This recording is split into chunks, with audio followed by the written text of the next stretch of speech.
청취자 여러분, 안녕하십니까? 스카파티 라디오 이 채널 네바니 세반의 제임스 오입니다.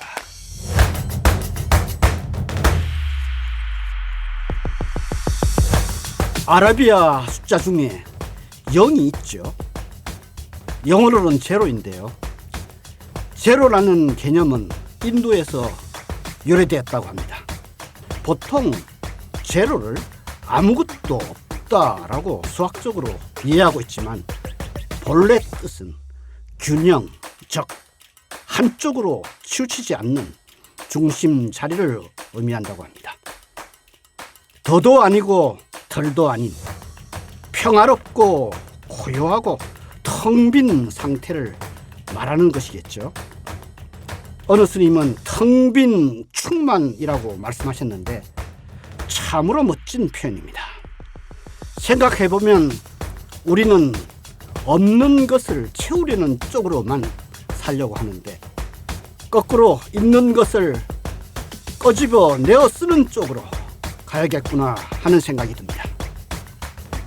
우리 청취자분들도 오늘 텅 비고 충만한 제로의 마음으로 수많은 변화의 숫자들을 바라보면 재밌지 않을까 생각합니다.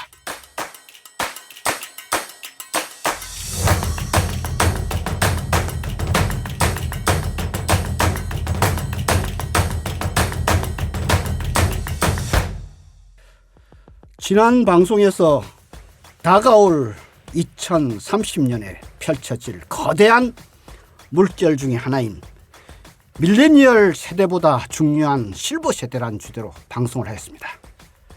2030년이 되면 전 세계 60세 이상의 인구가 35억 명으로 2030년 인구 86억 명의 약 40%에 달한다고 합니다.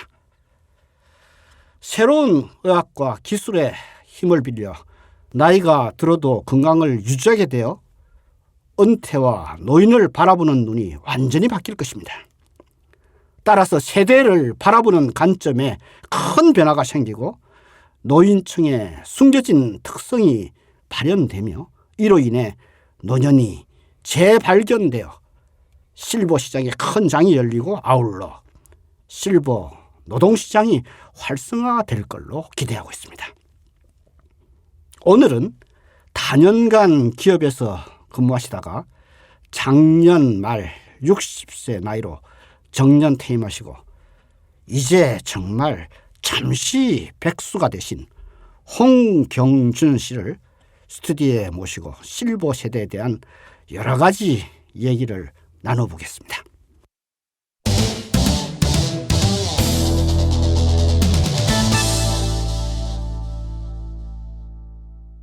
홍경준 씨, 안녕하세요. 네, 안녕하십니까. 홍경준입니다. 아유, 목소리 좋습니다. 이렇게 스튜디오에 직접 나오셔서 헤드셋을 쓰고 방송해 보시니까 느낌이 어떠신가요?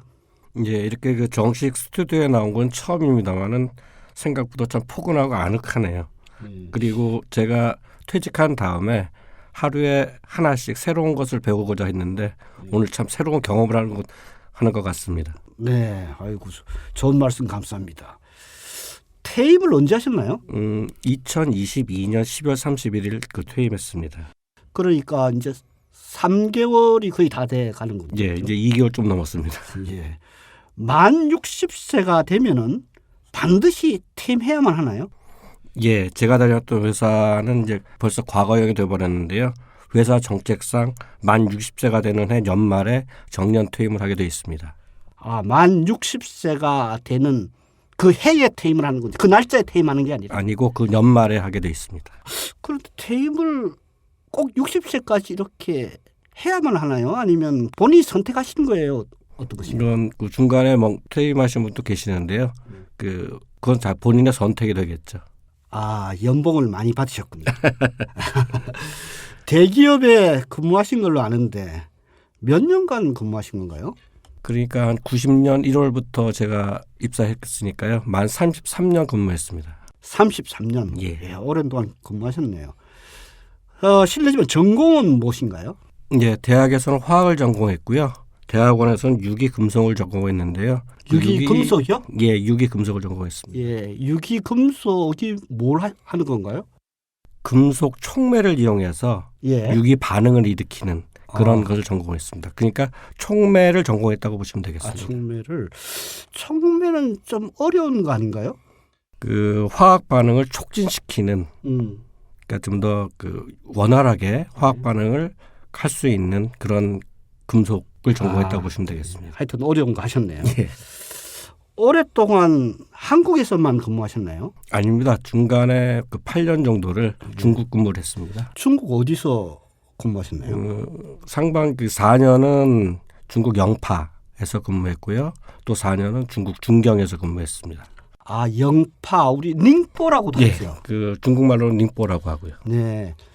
거기가 제가 알기로는 우리나라 풍습도 상당히 많이 있는 곳으로 들었는데요. 한국에서 만약 표류를 하게 되면은 자연적으로 가게 되는 곳이 영파 지역으로 가게 돼 있습니다. 그래서 백제청도 있고 그래서 옛날부터 교류가 좀 많았던 지역입니다. 그러니까 예를 들어서 만일 부산이나 제주도에서 배를 타고 있다가 표류가 되면 자기가 쭉 가서 도달하는 곳이 그 예, 영파다. 영파 쪽에 많이 가게 돼 있습니다. 그래서 저도 듣기에 그쪽에 한국말도 많이 있다고 사람들이 예, 많이 쓰고 그렇습니다. 있다고. 예. 좀 자세히 좀 소개를 해 그 주시죠. 한국말을보다는 백제청이라고 그래갖고요. 네네. 그 지금도 옛날에 백제 사신들이 많이 왔다 갔다 했던 청이 있고 한국 풍습이라기보다는 제가 그 근무할 때는 생활의 어떤 그 변화라든지 그런 거 많이 못 느꼈습니다. 정서적으로 많이 못 느꼈습니다. 한국 같아서. 예, 예. 고향 같았네요. 예, 그렇습니다. 그럼 그쪽에 4년간 계시다가 또 다시 어디 곳으로 오셨습니까? 중국 그 서부 내륙 지방에 있는 충칭이라고요. 중국말은 충칭이고 이제 우리 쪽에서는 중경이라고 하죠. 중경. 예. 그 우리나라 맨 마지막 임시 정부가 있던 지역입니다. 아, 예. 그렇군요. 거기는 인구가 어떻게 되나요? 인구가 3,200만 명 되고요. 면적은 우리나라의 한 80% 정도. 세계에서 제일 큰 도시고요. 하나 혼동이 있으신 게 많은데 그 중경이라는 지명이 남경, 북경 해서 그 가운데 중자, 서울 경자 쓰는 게 아니고요. 중간에 있는 서울이 아니고. 예. 네. 그래서 겹칠 중자, 경사 경자에서 그 경사가 경사가 겹치는 곳이다. 그래서 겹칠 경자 씁니다. 아, 그렇습니다. 그게 이제 서울에서 다이렉트로 직접 비행기가 있나요? 저 있을 때는 다이렉트가 있었는데요. 예. 그 중국 통제가 하면서 지금은 이제 직항은 없어졌고요. 일주일에 한 3번 정도 상해를 둘러서 가는 비행기가 있습니다. 제가 알기로는 이제 중경에 계실 때는 그 법인을 만들잖아요. 한국에서 법인을 만들 법인장으로 기업 경영을 하셨다고 들었는데 좀 소개를 해주시죠. 예, 그 중경 법인을 처음 만들었고요. 지금은 그 8년 됐습니다. 중경 법인이 시작한 지 네. 그렇게 됐고 중경은 인구도 많지만은 서부 내륙이라 발전을 많이 못한 도시가 되겠습니다. 예. 그래서 지금 그 중국에서도 서부 쪽을 많이 그개발하느라고 그쪽에 많이 투자하고 있는 그런 현황입니다. 한국 기업들이 나가서 사업들을 많이 하는데 아무래도 중국은 사회주의잖아요. 예. 사회주의니까 기업을 운영한다든가 설립한다든가 이런 쪽에 어려움이 없었나요? 체제적으로는 사회주의가 맞는데요. 네. 그 기업적으로는 우리나라보다는 더 자본주의 같은 성격이 굉장히 강합니다. 네. 특히 보게 되면 내부 그 기반을 많이 발전시키려고 그 자국 내 기업에 대해서는 굉장한 혜택을 주고 있고요. 네. 그 우리 같은 외국 기업이 들어가서 그 활동을 할 때 수출하는 거에 대해서는 페널티가 없는데 그것을 자국 내에 팔 때는 굉장히 많은 세금을 저희가 내야 되는 그런 좀 페널티가 좀 있는 부분이죠. 그럼 중국에서 그 법인장을 하실 때 예. 그 직원들 채용을 예. 그럼 한국인은 몇 명이 있고 중국인들은 얼마나 있습니까? 중국 내륙 지방에서는 한국인을 구하기는 어렵고요. 네. 다 전원 다 중국 사람으로 같이 그럼 파견 나간 사람들은 한국 파견만 한국 그게 몇 사람이죠. 분이에요? 저희가 그 4명 나갔어요. 아, 그러면 중국은 그 기업의 경우 중국은 대졸이면 우리나라 돈으로 초봉이 얼마 정도 되나요? 우리나라 돈으로 하게 되면은 한 8,000위안 정도 되니까 한 150만 원 정도 된다고 보시면 되겠습니다. 150만 원. 우리나라에 비하면 그래도 한 40% 정도 수준인가요? 예, 그 정도 된다고 보셨고요. 닝뽀에 있을 때에 비해서는 그 개인 그 급여가 많이 올라갔고 닝뽀에서 근무할 때는 우리나라 기업의 그 대졸자의 한 20% 정도 수준이었는데 4년 후에 또 다시 가보니까 한 40%까지 올라가 있는 그런 상황이죠. 그러니까 이제 그 법인장을 하시면서 어쨌든 한국에 있을 때 아까 닝뽀에 있을 때 이럴 때는 법인장이 아니었으니까 예. 한국 사람들을 어떻게 이렇게 같이 일을 하던 그런 수준에서 법인장이 되니까 중국 사람을 통솔을 해서 법인을 이끌어 가야 되잖아요. 예, 그렇습니다. 그럴 때 한국 사람들과 어떤 차이가 있던 거예요? 정서적으로 중국하고 한국은 큰 차이가 없다고 느꼈고요. 네. 그 한국 사람들 같은 경우는 어떤 룰이 정해지게 되면은 거기서 좀 더 발전해서 그 도전적인 혁신적인 방법을 찾아내는 반면에 중국 사람들은 룰이 지켜지면은 룰이 만들어지게 되면은 그 룰 안에서 철저하게 지킨다는 또 그런 장점이 있었습니다. 단 혁신적인 방법은 우리나라 사람들은 많이 떨어진다고 느꼈습니다. 그러면 그 직원들한테 혁신적인 무슨 안을 내봐라 이런 건 잘 안 되는군요. 그 같이 회의할 때 얘기는 하죠. 하지만은 그거에 대한 피드백은 제가 생각할 때는 혁신적이지 않았고요.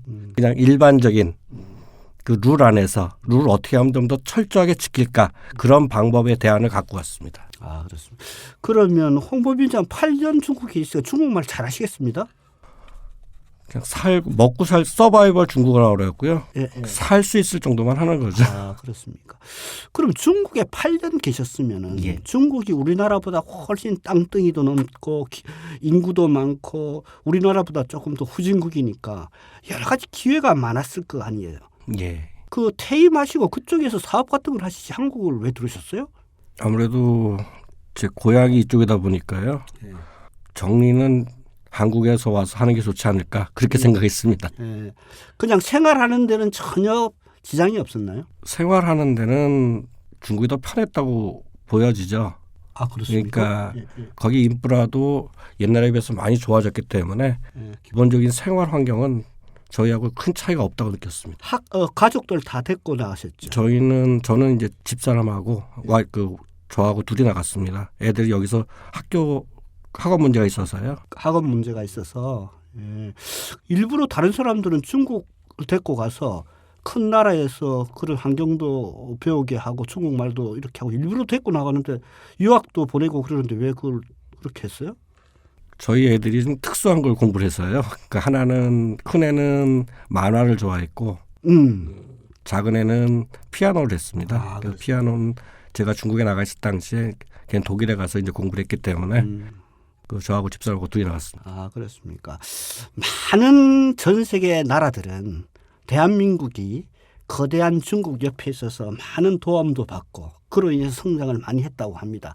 중국 사람들이 바라보는 한국은 어떻게 보통 보고 있나요? 두 가지 관점에서 보고 있는 것 같아요. 그러니까 첫 번째 관점은 약간 보수적인 분들이 생각 갖고 있는 거는 한국은 지금만 잘 산다. 5,000년 역사에서 3, 40년 정도만 한국이 잘 살고 문화적으로는 중국이 우위에 있다라고 생각하시는 분이 있는 반면에 또 젊은 층에서는 한국은 굉장히 활동적이다. 혁신적이다. 그래서 저렇게 발전해 나가고 있다. 그거는 우리가 배워야 한다라는 생각을 가진 젊은 사람들도 있었죠. 자, 어쨌든 33년 동안 직장 생활을 하시면서 그중에 8년은 중국에 어떻게 보면은 한국 보통 기업에 있으면서 해외에 나가서 법인장까지 이렇게 할 정도의 그 기회를 얻었다는 건 상당히 능력이 있다고 생각이 듭니다. 이제 그렇게 중국과 한국을 왔다 갔다 하시면서 사업에 장도 맡으시고 이제 그렇게 해서 퇴임을 하셨는데 그 사이에 쌓으신 많은 경험, 정말 다양한 경험을 쌓으셨지 않습니까? 이런 것을 이제 퇴임을 하시고 갖고 계신 그런 노하우라든가 경험, 재능 이런 것들을 이제 어떻게 한번 활용을 해보실 생각입니까? 예, 저는 이제 33년간 한 일이 플라스틱을 만드는 일을 해왔습니다. 그래서 이제 퇴임하고서는 제가 만든 플라스틱의 일부라도 수거해서 자원 순환하는 일을 하고자 하고요. 그게 지금 현재 문제가 되고 있는 환경 문제를 어느 정도 해결할 수 있는데 조금이라도 기여할 수 있는 길을 찾고 있습니다. 그래서 매일 모두에 말씀드렸다시피 하루에 하나씩 새로 배워가면서 살아가고 있습니다. 그 사이에 이제 직장 생활이라는 게 우리가 직장 생활이라는 것이 정말 아침에부터 시작을 해서 저녁까지 이렇게 이어지지 않습니까? 그러니까 어떻게 보면 어떻게 마음의 여유 같은 게 별로 없잖아요. 그 이제 퇴임을 하시고 이제 한 3개월 정도 됐는데 어떻게 좀 내가 뭐 이런 일은 한번 해보겠다. 그런 아까 새로운 내가 저 사업 같은 거 어떤 새로운 잡 구하는 일 말고 특별히 내가 이런 일은 한번 내가 해보겠다. 뭐 이런 게 뭐 있으신가요? 예, 그동안 못해 미루었던 거죠. 저에 대한 투자, 즉 그 건강 그리고 새로운 것에 대한 도전 그런 것들을 하고자 하고 있고요.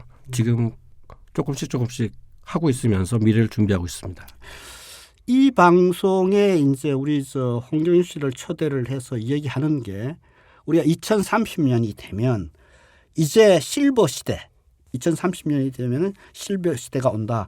이렇게 준비를 우리가 하자. 이런 의미에서 오늘 이제 인터뷰를 하게 됐는데 인터뷰 말미에서 이런 주제와 본인의 다짐과 이런 것들 한번 얘기를 한번 해주셨으면 좋겠습니다. 나이가 먹는다는 것은 순간인 것 같고요. 네. 할 일은 아직도 많을 것 같고 저희가 어떻게 뭘 찾고 있느냐에 따라서 저희 앞으로의 미래가 달라질 것 같고 저의 미래뿐만 아니라 우리 사회의 미래도 변화가 있지 않을까라고 생각하고 있습니다. 매일이라도 조금씩이라도 하루하루 변화하는 앞으로 나아갈 수 있는 미래를 준비하는 게 저뿐만 아니라 우리 사회도 준비해야 될 과제라고 생각하고 있습니다.